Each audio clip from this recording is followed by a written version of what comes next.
alaikum sakiraɓe. Ene Aissata Ibrahima jitan mo woji culu ɗo le hayre nde wiyete Jamalal Nour ɗo annabijo sallllahu alayhi wa sallam ɗo oɗo waɗi nafilaji makko ɗiɗi wiya ɗo garɗo ɗo waɗi nafilaji ɗiɗi ñaagui Allah fo Allah ne jaabo du'a muɗum ƴeñuɗo nde tilde kay Allah jaɓoto du'a muɗum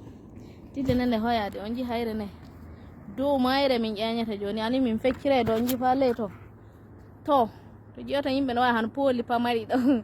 ɗon min ƴeeñi ha warde nema ɗo joni mi jooɗi mi fu mottino mi yari ndiyam ko watta botti 39 sakiraɓe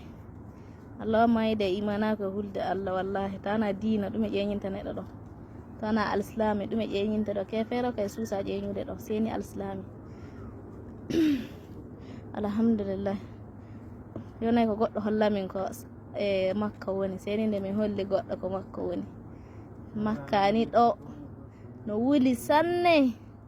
fay jahannama fota ɗo wulde so gonga because wiya ɗo alta nangue ngue alta waɗa ko nden leeɗe ɗe fu yeɗa nangue kulle ko jiiɗo e annaɗo ɗo fu wiya ɗo alta waɗa ko nden jelle ɗen fu yeɗa sakiraɓe ana min haali modibaɓe haali to wiyon min haali yaadiraɓe am fu woɓɓe heddeken ley woɓɓe du ardeken kam hoyade walla jiɗɗo exercise fu wara ɗo heɓa exercise korre am fu mike sey ko ittumin paɗe amma wakkimi hano jeho durgol ni sakiraɓe on ji ɓiɓɓe adamaji sey bi on pooli no fanɗiri on ji to min yoppoy wuro ngon on ji to nino ani to min ƴeñata ndudu on ji to yimɓe ɓe ƴuwata no warata ton ƴeñata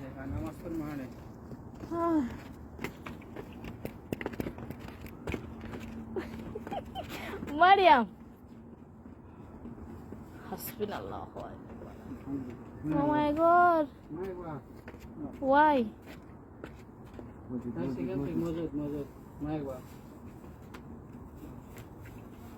Oh, because of money. My goodness. Come here.